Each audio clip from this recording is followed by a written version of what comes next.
you too. Look at your hair. Yeah, thanks. Look at your hair. Yeah, I do. I love it. I do. I love it. It's so pretty. I just was getting bored. Never take it. I know. It took me all that time. So what are we doing? Are we? Everyone up there is also with us or no? Okay. Yeah. Ooh, I forgot sunscreen. Yeah, I forgot my keffiyeh. I could have worn that. It was really nice yesterday. Oh, and I raced out of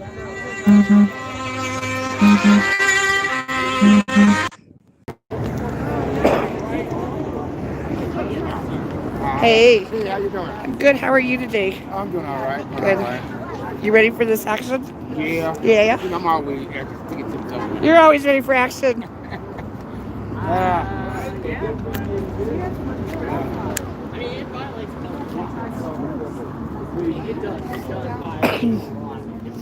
I mean, mostly definitely after this has been violated by that.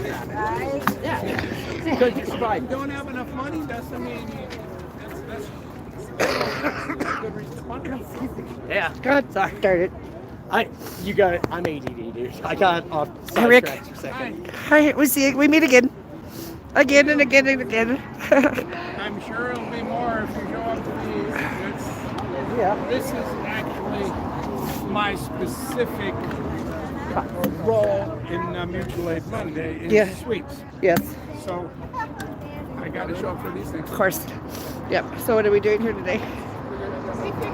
We are out with all the people around the country because of the Supreme Court Great. ruling on this. I haven't heard anything about the ruling yet, but on the We'll ruling, find out today, right? Yeah, I hope.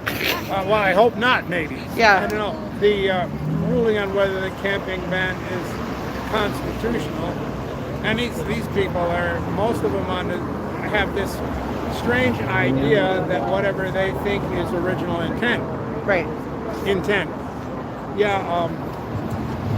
And the founders of the Constitution, I'm not going to give them a whole lot of credit, Right. but they did not want anybody to look back and say, what were they thinking? Right. They held the diaries, they held all that stuff for what, 10, 15, 20 years, so that people would not say, well, this is what the original intent was. It's meant to be a living document. Living document, correct. And it's that grows and changes. right. And the Eighth Amendment was cruel and unusual punishment, but it's not even a crime. I mean, geez. So I mean, how can you? And How I is think it a violates crime? the Fourth Amendment, Right. the right for people to be secure in their own homes, Right. in a whole bunch of ways. Yes, and it certainly should not be illegal to sleep. You know, so to find a place to sleep. I do. Somebody found my spot from the 80s, whenever that was. And I never saw this before, but today I went past on Kipling right at the corner where Alameda meets and somebody had been camping there. Yes. And I liked that spot because I thought it was pretty safe. Yes. I was, it was a pretty easy fence to get over, even with the barbed wire, and I was young then, so it was safe inside that area there. Nobody would get in at night. What's that? Somebody else had that idea. I had an interesting experience up at St. Braid State Park up in Frederick. Oh no! I'm in the way. Thank Yeah, you stopped it with your body. I'll move a So- little bit this way. Yeah, in case it decides to get away again. So anyway, I paid for a day pass, and I didn't even realize I already have a state pass. Unzip it. Yeah. Pass on Yeah, my yeah, on my unzip it. tags, but That's too. be that'll that help keep the may, weight with they tell me that it's when good till flow. noon the next day, and I'm like, okay, well that's great. So I didn't buy a camping spot. I just bought the day pass, and I went, well, it's good till the next day. And then the next night I did buy a camping spot because I wanted to stay another night. But and I wanted the water and electricity, right?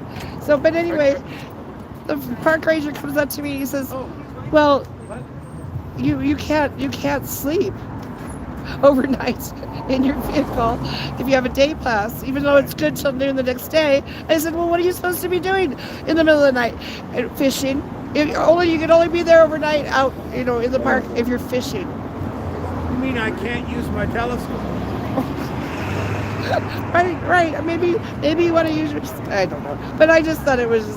Well, this is a scam. Why are you telling me that it's good till the next day and then tell me I can't stay in my bed? Yeah, that doesn't make any sense to me. But Well, it doesn't. but either does this. Isn't that the one where they have a fracking pad right close by? I'm sure they might. It's up on up I-25 toward Fort Collins. Yeah, I'm pretty sure Frederick. that's the one. Yeah. The first one, the parks did. The first. So frac pad all they put those on lakes parks. that they're stocking fish in is close to fracking. Yeah, well, so on that pad, and that's where I got in trouble because I asked the guy who was visiting. We used to have an Audubon Sierra Club meeting, and they would have people come, and I said, "This is a guy from Parks and Rec," and I said, "Is it true what I heard that you're going to frack the parks to save them? Are you going to, in other words, destroy the parks?" And they told us after that we had to be polite. You had to be polite. You're not being polite. Well, that was polite. I didn't curse. Oh, of course not. I know, but that's not polite to tell the truth. Yeah, that's exactly. That's right. And that felt like Corey Gardner's meetings. Did you? I'm sorry about that. You gotta talk in. All right, ladies and gentlemen.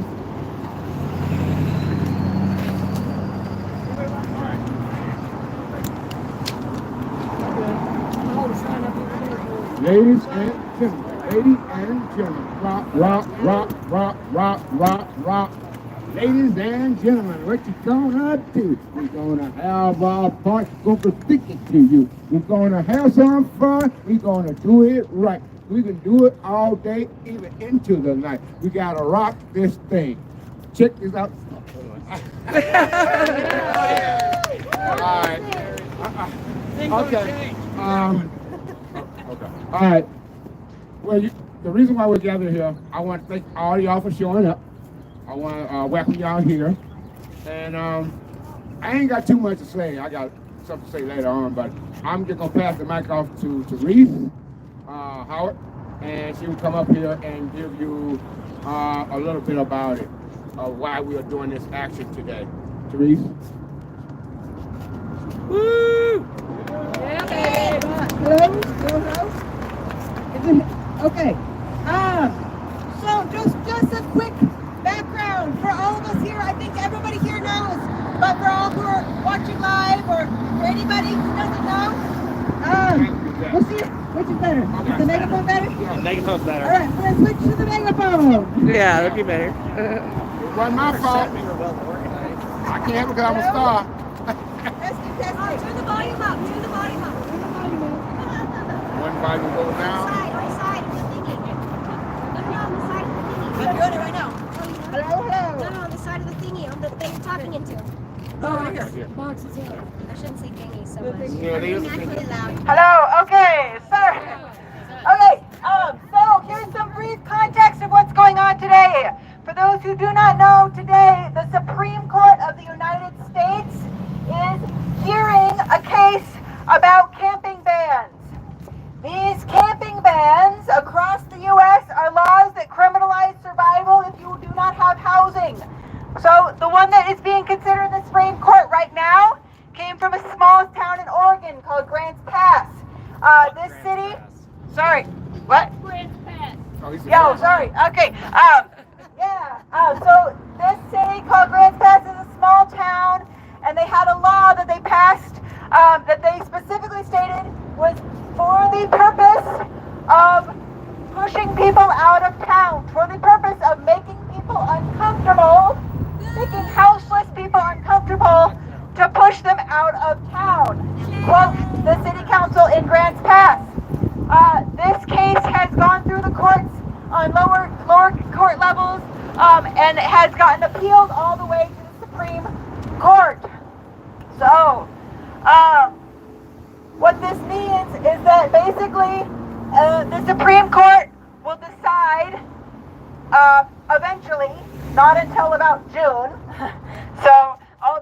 say we won't get any decision now until about June. But when the Supreme Court does decide, they will be deciding whether this camping ban and all camping bans similar across the U.S. are constitutional or not, based on the 8th Amendment. And so the 8th Amendment is a law, the constitutional right to be free of cruel and unusual punishment. And that's exactly what the camping bans are. Exactly. Camping bans are cruel and unusual punishment. And the case will decide whether that is going to be effective across the nation. So if this case rules in our favor, it will be such that laws like Denver's that say that you cannot use any form of protection from the element other than your clothing, literally what the camping ban says, that laws like that would be deemed unconstitutional with this problematic clause. And there is a problematic clause, which is to say, unless there is accessible and available shelter beds. And so that's a problematic clause, obviously, because fuck shelters, not everybody wants to stay in a fucking shelter. Yes. Okay? Like, nobody should have to go to a warehouse with hundreds of other people just because that's the only way that you can get away with criminalizing people for being houseless. So that's a problematic aspect of this, but it's only problematic to an extent because there's a lot of detail in that. Because it has to be available and accessible. Right. And we know that right here in Denver, right now, we don't have available or accessible shelter beds. Right. So if this were to pass, regardless of how you interpret that, Denver is violating that law. Denver is performing cruel and unusual punishment on everybody who is houseless for having a camping ban law. Yep. So that's just a brief little kind of summary of what's going on in the courts. If you want to listen to the hearing, you can find it online. We will listen to it some when we march across the street. We can listen more to some of what was going on in the courts today. It's really wrapping up right about now at 5 o'clock Eastern Standard Time. And again, we won't know the ruling until June. But it's a powerful fucking thing happening. Lastly, I want to say that we here in Denver are not alone. We are one of over 23 cities across the U.S. that are holding actions to call for change, to call out the Supreme Court, to demand sweep the Supreme Court in the criminalization of houselessness. We are one of 23 cities holding action simultaneously today. Yeah. I don't want to read all 23 cities. I'll read a few. There's San Francisco, Oakland, Berkeley, Los Angeles, Sacramento, Portland, Medford, Seattle, us in Denver, Venezuela, Philadelphia, Durango, Colorado is holding an action. Yay, Durango! Portland, Maine, DC, Minneapolis, New York, and on and on. So shout out to all of our allies, all of our fellow people across the U.S. who are all standing together. Shout out to Western Regional Advocacy Project, which we are a part of, for organizing all of this nationwide coordination. You can go to Western Regional Advocacy Project's website to get a whole ton of information about this case and what's going on. And I think with that, I'm going to pass it over to Anna to speak a little bit about the statewide nature of this, and we will hear from others in the state here in just a second.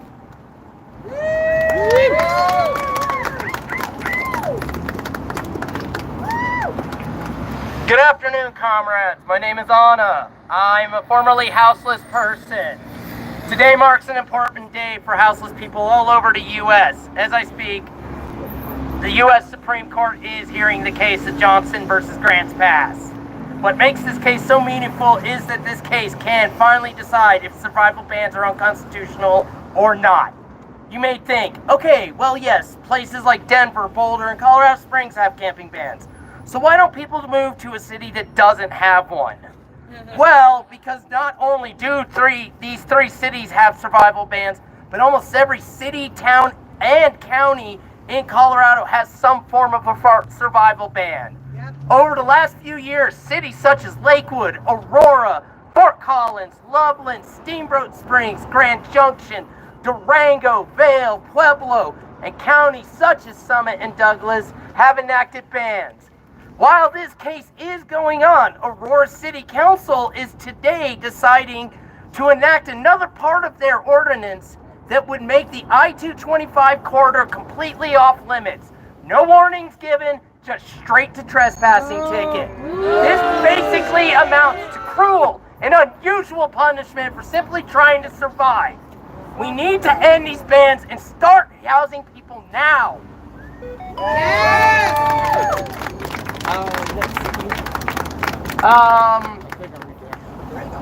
Durango. Okay, give me 1 second.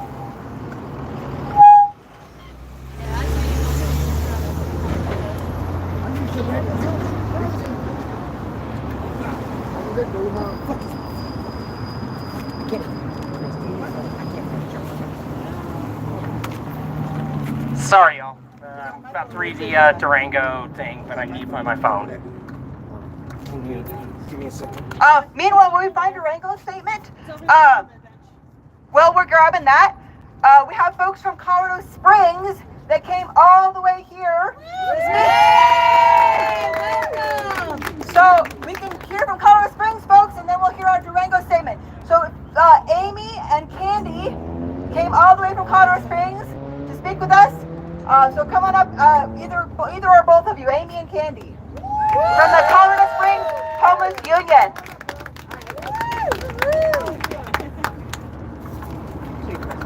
Okay.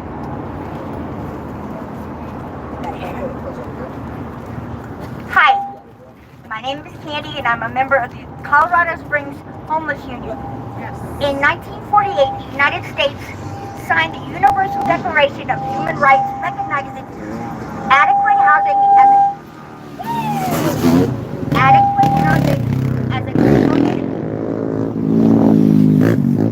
as a component of the human right to an adequate standard of living.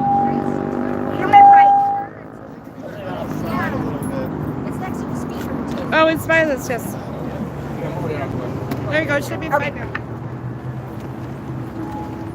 Human rights are inherent to all human beings, regardless of race, sex, nationality, ethnicity, language, religion, or any other status. Human rights include the right to life, which is defined as freedom from suffering that is being objective and having clear judgment, not indifference. Liberty, which is defined as the positive enjoyment of various social, political, or economical rights and privileges, and the pursuit of happiness. They also include freedom from slavery, torture, freedom of opinion, and expression. Right. The right to work and education, and many more. Everyone is entitled to these rights without discrimination. As stated in our Constitution, liberty means freedom from arbitrary and unreasonable restraint upon an individual. Freedom from restraint refers to more than just physical restraint, but also the freedom to act according to one's own will. Liberty means freedom of survival, freedom of speech, freedom of securing one's life plans. In general terms, freedom of doing or being something. Every human being has the right to a standard of living adequate for the health and well-being of himself and of his family, including food, clothing, housing, medical care, necessary social services.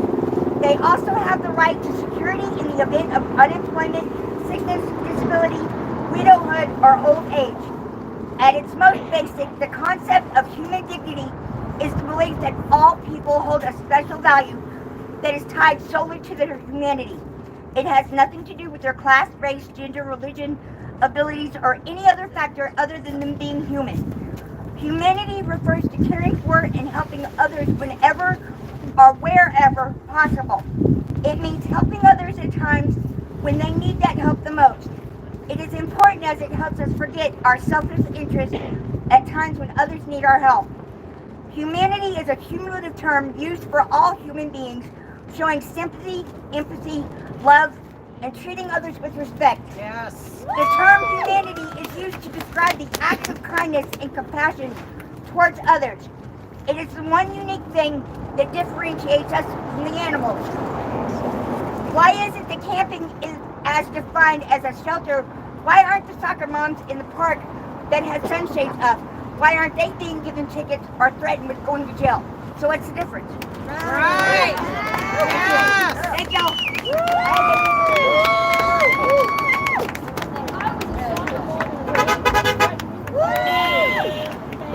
Well, hello, guys. Hello. My name's Amy. I'm from the Colorado Springs Homeless Union, and I was just recently homeless for 4 years. But before that, I used to own a small trucking company. Now, what I gotta say with this is we're not animals. Right. Stop treating us as such. Even the dogs and cats out there in public are being treated better than us. Right. What do they think they are doing? They have lost the ability to care about their fellow human beings. What is the matter? I mean, if I was on the other side of things in the spirit world, we'd be seeing disgraceful stuff right now. That's all I gotta say is stop treating us like animals, because we are not. We are human freaking beings, and that is our right.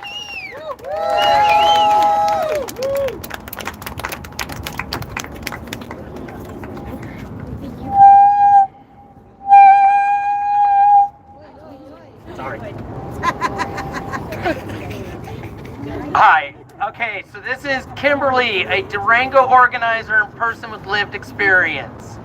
As a citizen of the United States, I am hopeful that the Supreme Court will recognize that, as the Ninth Circuit Court did with Boise, it is cruel and unusual to cite people for not being able to provide themselves with a physical roof over their heads and having to resort to camping in public places to serve a basic human need, which is sleeping. How can sleeping be deemed as a criminal act?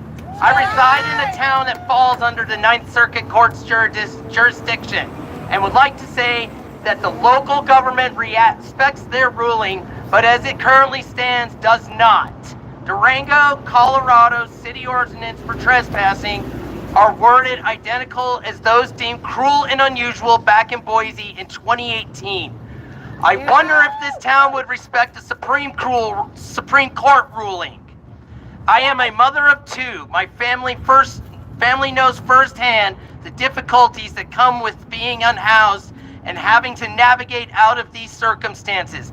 We've done it once or twice before and are currently facing it again. I better not go to sleep. All right.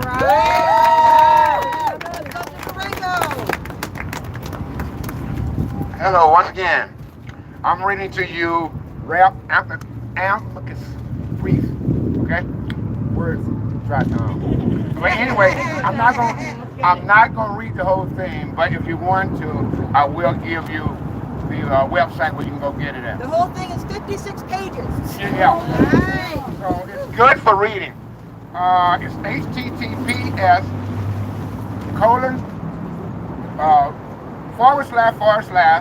raphome.org wp-upload/2024/04/brief hyphen of the west hyphen hyphen the western hyphen regional hyphen advocacy project. Oh, I forgot the hyphen. And then another hyphen as amicus. Damn.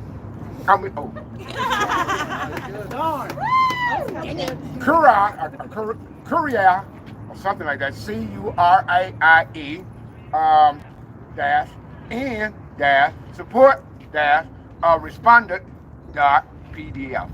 All right, yeah, I'm just gonna read you a little bit of it. And it said in the anti-camping ordinance, the city of Grant Pass explicitly intended to make the municipality uncomfortable enough for unhoused people that they would decide to move on down the road.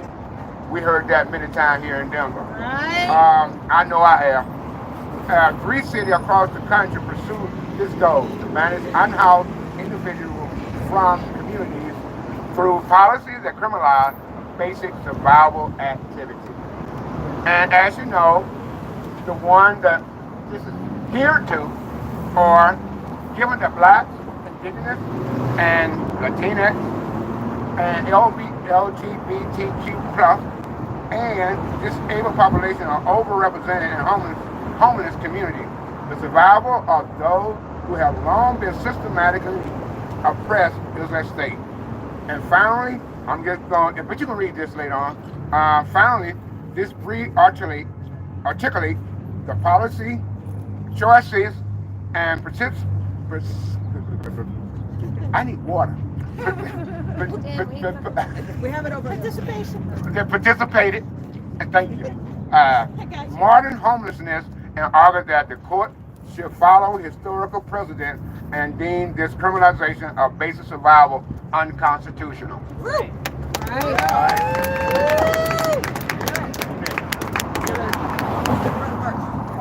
Oh, yeah, go march. All right, ladies and gentlemen, are you ready to march? Are y'all ready to march? Are you ready to call this city out for the urban camping ban and the unconstitutionality of a policy that they wrote? All right? Okay, here you go, Jerry. I just want to add so folks know, we're not just marching it down. We're going to march across the City Hall. Then we're going to march around City Hall. Then we're going to keep rallying. We have more to say. So there's some local stories about shit that's going on here locally. There's a few more things we want to add, and then we'll listen to the hearing. We have the hearing we can listen to on a loudspeaker. So, we have food and water. So all of that, once we get across the street, I'm sorry we don't have water now, but we will eventually. It's gotta recognize the suffering. So we're gonna march across and around, and I'm gonna pass it to Jerry to say more. Yes. Oh yeah, sorry. Yes, we need people carrying the tents. At least 2 people per tent. Please help carry the tents. Are we going straight across? Do you have marshals? Are we going down the street, around the sidewalk? What are we doing? What we're doing, we're marching around this building first. And we're not marching around this one? Oh, my bad. Hey, like I said, I like to march. I'm a Marine, as you can see. We're going down to the crossroad, that one, and then we're going all the way down. And then we'll cross again, and then... All right. And then we'll go, are we going to walk around that one? That's what we said. Okay, and we're going to walk around that one. My bad. My bad. So, can we get a couple of volunteers, 2 per tent, we need 6, to help carry the tent. All right? We would really appreciate it. Thank you. All right, y'all ready? Come on over this way. Hey. We're going to start here. Hey. Yeah. Real fun fact, I guess I'm ironic that Tesla there's $30 billion to end homelessness. $30 billion, that's 10% of his wealth. Elon Musk. Right. Elon Musk. Isn't that His cool?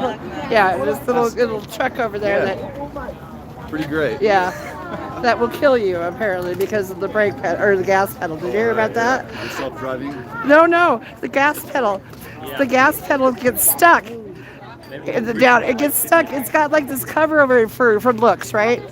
It's separate from the pedal, and so it slides off into this little groove that looks like it was made just for the brake pedal to slide into, and it gets stuck all the way to the ground, and you can't get it loose. So, yeah. Well, I'm not going to get a Tesla. No, don't.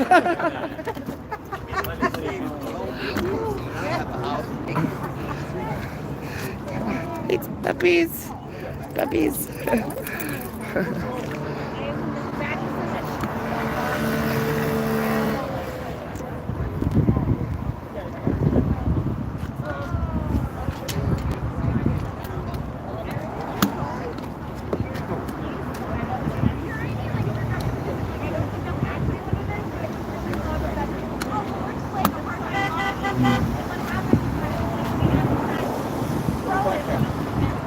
You got the backpack? Okay.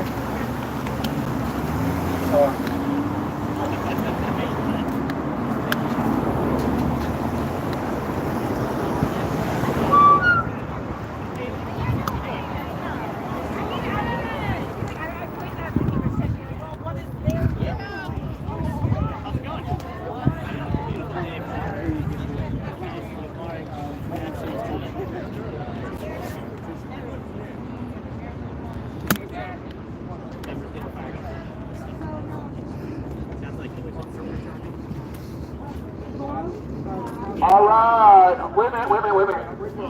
Honor. We're walking down the street. Let's go, y'all. Okay, we don't have any commercials. Now. Urban camping ban now! Stop the urban camping ban now. Who is God away? Stop the urban camping ban now. Stop the urban camping ban now! Say what? They're making these Stop the urban camping ban now. Urban camping ban now! Stop the urban camping. Tighten up! Tighten up! All right. Tighten up after the Teslas! Houselessness is not a crime! Houselessness is not a crime! Houseless people are not a crime. Houseless people are not a crime. Yeah, that's right. Houselessness is not a crime! Houselessness is not a crime! Houselessness is not a crime! Clean up Denver, but stop the sweeps! Stop the sweeps. Clean up Colfax, but stop the sweeps! Stop the sweeps. Clean up Federal, but stop the sweeps! Clean up Denver, but stop the sweeps! Clean up Denver, but stop the sweeps! Clean up Denver, but stop the sweeps! Clean up Colfax, but stop the sweeps! Clean up Colfax, but stop the Sweeps. Clean up Federal, but stop the sweeps! Clean up Denver, but stop the sweeps. Clean up Denver, but stop the sweeps! Clean up Denver, but stop the sweeps. Clean up Colfax, but stop the sweeps! Clean up Colfax, but stop the sweeps. Clean up Denver, but stop the sweeps! Stay right here for a minute. They're gonna listen to us, even though we got a little people. Tighten up! Just a minute. Housing is a human right! Housing is a human right! Human right. Housing is a human right. Housing is a human right. Not a crime! Housing is a human right. Not a crime! a crime.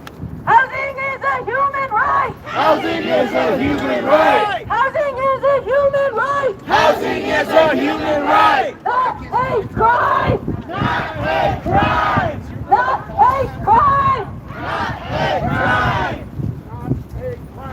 I gotta get this chant approved. If we can just slow down.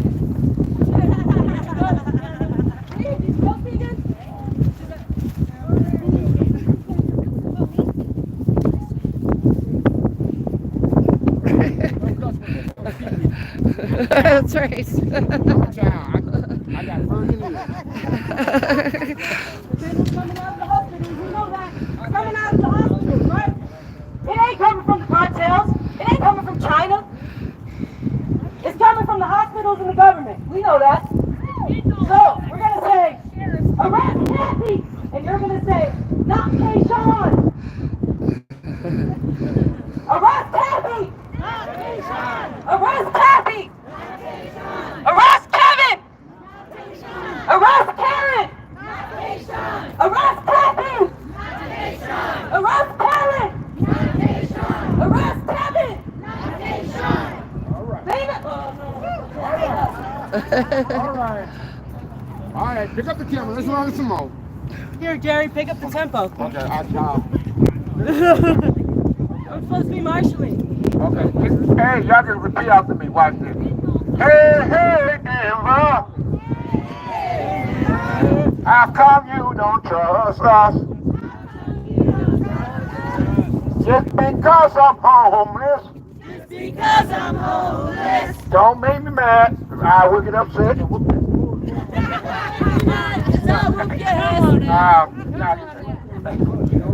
Come on, y'all. Hey, hey. Oh, hey. Houselessness is not a crime. This is not a crime. Houselessness is not a crime. Just because I'm homeless, don't you run. Come on, get to the people I think. All right.